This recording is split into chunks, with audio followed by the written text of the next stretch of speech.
kalau panjenengan butuh mengutip ini, panjenengan bisa menemui anaknya Cak Nun. Iya. Akan ada kejadian yang amat sangat tidak kita inginkan yang akan terjadi di wilayah Jakarta.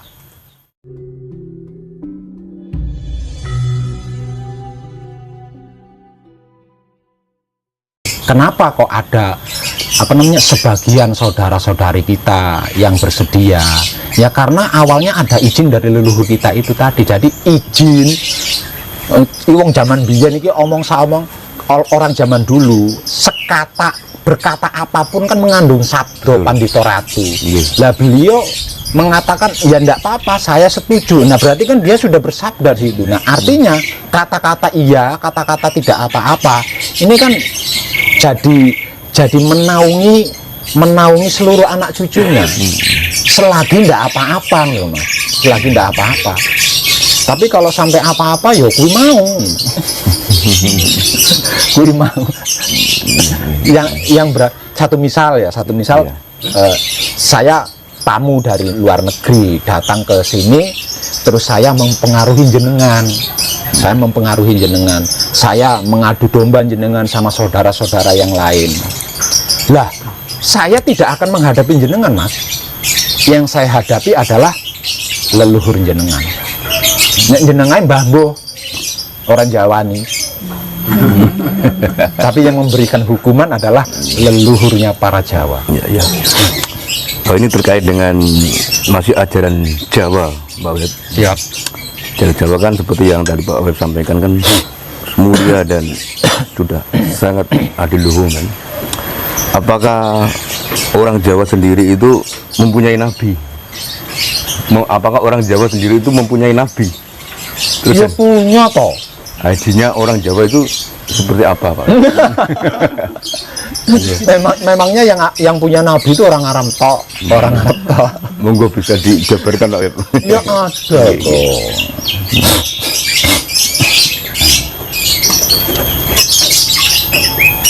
Lah Nabi Adam itu nabinya suku apa? Satu. Ya. Nabi Nuh itu nabinya suku apa? Coba. Nabi Sulaiman itu nabinya suku apa coba?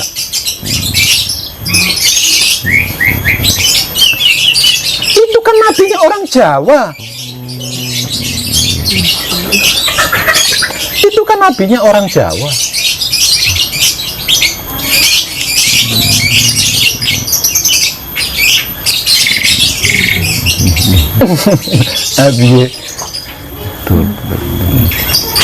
Kadang saya juga sempat berpikir sampai ke situ, Pak Web. Islam itu kan ada setelah Nabi Muhammad kan mendapatkan wahyu. Nah, kan baru Islam ada. Kadang saya berpikir gini, padahal kan sebelum Nabi Muhammad kan masih ada nabi-nabi yang diutus oleh Allah ya untuk mengajarkan kebenaran di muka bumi. Ya. Nah, apakah nabi-nabi sebelum Muhammad itu semuanya itu membawa agama, dan terus kalau memang beliau-beliau itu membawa agama, terus agama yang dibawa itu apa? Dan saya sempat berpikir sampai ke situ, Pak Web. Enggak, agama itu dimulai dari Nabi Muhammad. Sebelum Nabi Muhammad itu bukan agama tapi keyakinan. Ya, keyakinan. Dulu sewaktu saya umroh ya ke sana. Saya bertemu dengan salah satu tokoh ulama. Dan saya sempat dipinjami kitab-kitab. Dan saya juga kebenaran sempat membaca isi kitab-kitab itu. Kitab sejarah Nabi. Khususnya kitab sejarah Nabi. Lah, delalah kersane ngalah. Halaman yang saya buka ketika Nabi Muhammad berkata tentang kembang 7 rupa. Wong Arab apa ya kenal kembang 7 rupa itu. Mulanya saya curiga sama Nabi Muhammad. Ojo-ojo Nabi Muhammad itu ya Jawa. Betul, Pak. Lah kenal kembang 7 rupa. Iya.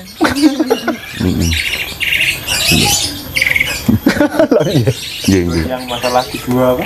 Itu nggak bisa masuk kalau orang Arab, Pak. Lah ya ku keduwuran ya, kegedean. Tapi saya enggak berusaha menelusuri. Enggak berusaha menelusuri karena apa? Karena saya pada waktu itu sudah mendapatkan kepuasan spiritual, sehingga saya tidak menggali lebih dalam lagi tentang bunga 7 rupa yang dikatakan oleh Nabi Muhammad itu tadi. Tapi kalau panjenengan butuh mengutip ini, panjenengan bisa menemui anaknya Cak Nun. Iya. Siapa yang itu apa sing grup Beneleto apa pokoknya? Sabrang. Iya. Dia juga mengalami hal yang sama, menemukan kitab sejarah Nabi. Pas yang dia buka halaman tentang Nabi Muhammad bercerita Kembang 7 rupa tadi. iya. Kalau dia sempat mempelajari, jadi anak Cak Nun lebih ngerti timbangannya aku. Nah, aku kan orang mempelajari. Dia lebih tahu tentang kembang 7 rupa itu. Iya, dia pernah cerita ke saya. Loh, kok podo Pak Wet? Wah, tapi jenengku si urung web waktu kuwi. Loh, kok podo? Terus gini Pak Cep, tadi kan saya sempat menanyakan bahwa hajinya orang Jawa itu seperti apa? Ya? Hajinya orang Jawa itu seperti apa? Kalau hajinya orang Jawa ngeri, Mas. Gimana Pak Wet? Ngeri. Kalau hajinya orang beragama kan mendatangi tempat leluhur tersuci katakanlah. Itu hajinya orang beragama. Kalau hajinya orang Jawa ngeri. Hajinya orang Jawa itu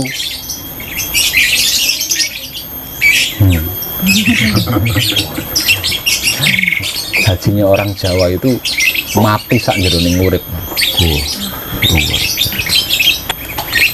Atau moksa. Bukan muksa ya. Moksa. Beda Pak ya sama saya? Beda. Kalau muksa itu ilmu. Tapi kalau moksa itu perjalanan jiwa bertemu dengan Sang Pencipta.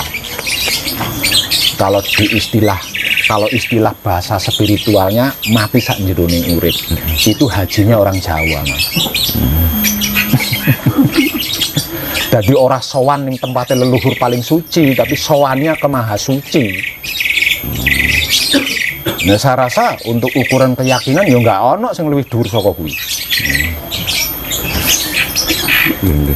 Terus gini Pak Web, terkait dengan hajinya orang Jawa tadi itu kan yang dinamakan moksa ya. Bagi kita orang-orang awam yang belum pernah mempelajari spiritual, itu apakah bisa?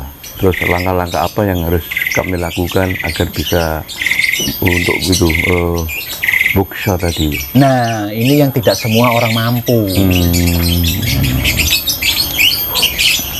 Pergi ke luar negeri dengan biaya puluhan juta mampu. Nah, itu Pak. Tapi untuk melakukan hajinya orang Jawa yang gratis, nah yang mampu itu bisa dihitung, Mas. Iya. Belum tentu ada. Iya, iki ya repotnya ning kene. Napa? Njogo menjaga kebersihan otak atau pikiran. Menjaga kebersihan hati atau batin. Dan menjaga kebersihan kelamin atau syahwat. Dan itu gratis loh, Mas. Orang undang-undangnya menjaga kebersihan otak atau pikiran pajaknya semene itu nggak ada. Gratis tapi abot Pak. Lah mulane kena dihitung sing wong Jawa sing iso, yang orang Jawa yang mampu menunaikan hajinya orang Jawa itu bisa dihitung dengan jari. Padahal gratis. Gratis di situ. Ya. Jadi luwih dhuwur hasilnya wong Jawa, Mas. Lah sahadate wong Jawa nyekseni langsung anane Maha Suci. Lah sahadate dudu wong Jawa jare. Iya enggak? Ya, jare, sahadatnya kan jare. Bersaksi, bagaimana mungkin bersaksi lah wong kejadiannya zaman bahola. Ngomong-ngomong bersaksi, yang namanya bersaksi kan menyaksikan. Belum tahu kok bersaksi. Lah yang orang sorot ya, iya. Lah wong Jawa saurunge haji dia harus bersaksi dulu. Lah kesaksian nyopo nyekseni anane Maha Suci, ora mung jare. Yes. Mbak Beb, Siap. ini masih terkait dengan Jawa, tanah Jawa. Ya. Tanah Jawa kan bisa dikatakan tanah wingit ya. Ya. Nah ini kebetulan saya akan pengen tahu pandangan Pak Web Ya. yang akan dipindahnya ibu kota ke Kalimantan. Oh keren. Nah, beberapa hari lalu kan sudah diresmikan Ya, ya, bahwa ibu kota yang baru nanti namanya Nusantara. ya, Dan rancangan undang-undangnya sudah didok sama DPR. ya, Kalau kita melihat dari sisi spiritual Pak Web, tanah Jawa ini kan pakunya Nusantara. Ya. Kenapa kok tiba-tiba dipindah ke Kalimantan Timur? Yang notabene sekarang kan masih kehidupan di sana kan masih terlalu terbelakang lah dari segi pendidikan, SDM juga kan masih sangat minim. Ya. Pandangan Pak Web terkait dengan pemindahan ibu kota Kalimantan itu bagaimana nanti ke depan? Tentang pemindahan ibu kota negara. Oke. Sebenarnya ini tidak lepas dari rencana leluhur kita loh Mas. Dari zaman kerajaan leluhur kita, ini ada rencana seperti itu. Jadi dulu ketika kerajaan Majapahit masih jaya, ya, ketika kerajaan Majapahit masih jaya, setelah seluruh ini tadi bersatu, ya, seluruh Indonesia ini bersatu, kerajaan-kerajaan di seluruh Indonesia ini bersatu, direncanakan memang pindahnya ke sana. Jadi piye? Aku ngomong ini salah apa ora? Ngono kuwi ya, rencananya leluhur awake dhewe iki ngono kuwi. Nah, soal nanti setelah ibu kota negara ini berpindah ke Kalimantan, kedepannya nanti bagaimana? Ini urusannya leluhur. Yang penting anak cucunya itu sudah mewujudkan apa yang direncanakan oleh leluhur pada mulanya. Jadi, andai kata hingga sekarang masih berdiri sebuah kerajaan, bukan pemerintahan negara ya, mungkin kerajaan Majapahit akan berpindah ke sana, Mas. Gitu. Mungkin kerajaan Majapahit akan berpindah ke sana. Alasannya kenapa berpindah ke sana?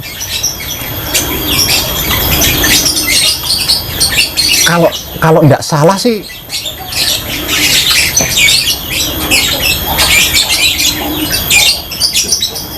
agar dapat berdiri benteng yang tidak bisa terjatuhkan.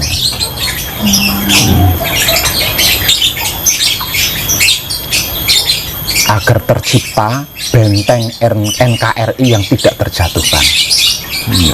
Itu rencana pemindahannya. Soal prosesnya nanti seperti apa dan bagaimana, awur duweni bocoran ya. Soalnya begini Pak Web, kalau menurut saya pribadi ya, pemindahan ibu kota baru itu kan menurut saya pribadi itu kok kayaknya kan terlalu dini mengambil keputusan seperti ini. Karena kan banyak negara-negara yang pernah memindahkan ibu kota, tapi hasilnya juga nol. Contoh Myanmar, tahun 2005 kan pernah ibu kota dipindah. Nah, sampai sekarang ibu kota yang baru itu seperti kota hantu sepi, kalah sama yang lama. Nah, yang saya takutkan nanti Indonesia juga seperti Myanmar. Terus dari segi pembiayaan juga kita kan nggak terlalu sedikit, hampir 500 triliun Pak. Nah itu juga pendanaan 50% lebih itu dari pihak swasta. Nah, kemungkinan pihak swasta itu kan pasti menggunakan campur tangan dari pihak asing, mesti modal dari pihak asing juga, terus teknologi juga dari asing juga, SDM juga dari asing lah. Melihat kondisi Nusantara yang carut-marut seperti ini, contoh sekarang kan kita kan masih ditakuti dengan adanya COVID juga. Apakah nggak alangkah baiknya dana sebegitu banyak itu dipakai untuk mensejahterakan rakyat yang masih kelaparan gitu? Jujur Mas ya, jujur. Awalnya saya pun mungkin berpikir sama. Awalnya saya juga mungkin berpikir sama seperti saudara-saudara kita yang lain mungkin seperti itu. Tapi setelah saya mengetahui bahwa ini ada campur tangan leluhur, aku gak iso ditakoni ngono, akhirnya aku gak iso Mas. Pokoknya aku roh ono kaitannya kalau leluhur ngono, aduh wis meneng aku. Jadi pada intinya Mas, pada intinya pemindahan ibu kota negara ini ada kaitannya dengan leluhur. Nah biasanya kuwi kalau apapun itu, jika ada keterkaitannya dengan leluhur, itu ono tembung delalah. Biasanya seperti itu, ada tembung delalah. Tapi yo mbuh maneh aku gak iso anu ya. Piye gitu. Saya bukan berarti saya pro Jokowi loh Mas ya. Nah, memang saya suka cara kerjanya Bapak Jokowi, saya suka. Tapi khusus tentang pemindahan ibu kota negara ini, mau ndak mau loh Mas, mau ndak mau ya harus mengakui gitu Mas, karena ada kaitannya dengan leluhur Mas, ada kaitannya dengan leluhur. Tentang rencana selanjutnya leluhur kita itu apa lah, ini yang saya belum tahu Mas, yang saya belum tahu. Tapi kita bisa mengambil kebijakan sementara di situ. Kita bisa mengambil kebijakan sementara. Kebijakan sementara yang saya maksud, kebijakan sementara seperti apa? Ya kita saksikan aja Mas. Setelah ibu kota negara berpindah ke sana, apa yang akan terjadi? Gitu aja. Gitu aja. Ya. Sekarang begini Pak Web. Terkait dengan pemindahan ke Kalimantan, Pak Web tadi kan mengatakan bahwa ini sudah kehendak dari leluhur. Iya. Kalau boleh tahu Pak Web, Indonesia kan banyak pulau. Iya. Kalimantan juga ada, Iya. Sulawesi ada, Iya. Papua kan juga ada. Bahkan Papua kan kalau dilihat dari sisi sumber daya alam malah lebih dominan. Karena di sana kan banyak tambang emas juga banyak. Iya. Nah, ada nilai histori apa dengan Pulau Kalimantan ini sehingga para leluhur kok berkehendak untuk pindah ke Kalimantan, Pak? Masih ada ikatan keluarga Mas, masih ada ikatan keluarga.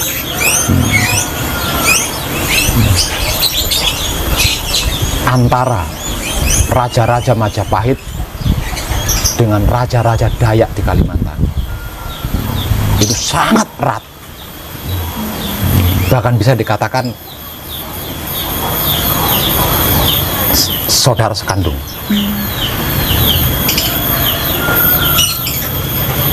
Tapi saya tidak tahu raja Dayak yang keberapa, saya juga tidak tahu raja Majapahit yang keberapa yang ada ikatan erat ini tadi.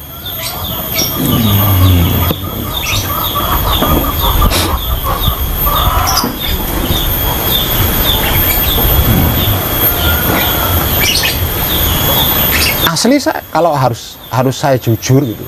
Ya. Ya kayak piye gitu loh. Kayak piye gitu loh. Satu itu Oke.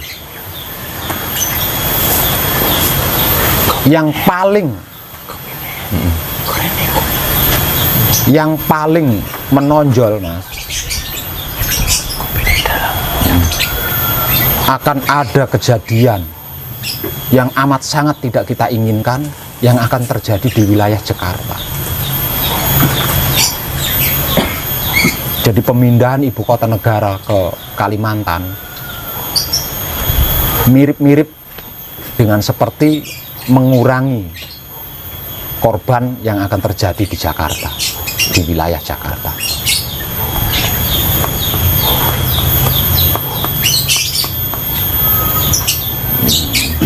Tapi nggak tahu pelakunya itu tahu nggak tentang itu.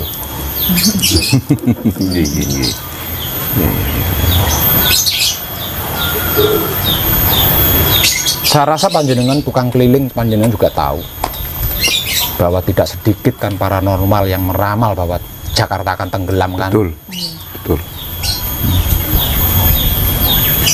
Dan saya tidak membenarkan atau tidak membenarkan. Panjen iya. Pasti Pak itu ya. Iya. Lah ini jenengan renungkan aja berapa jumlah penduduk di ibu kota ini.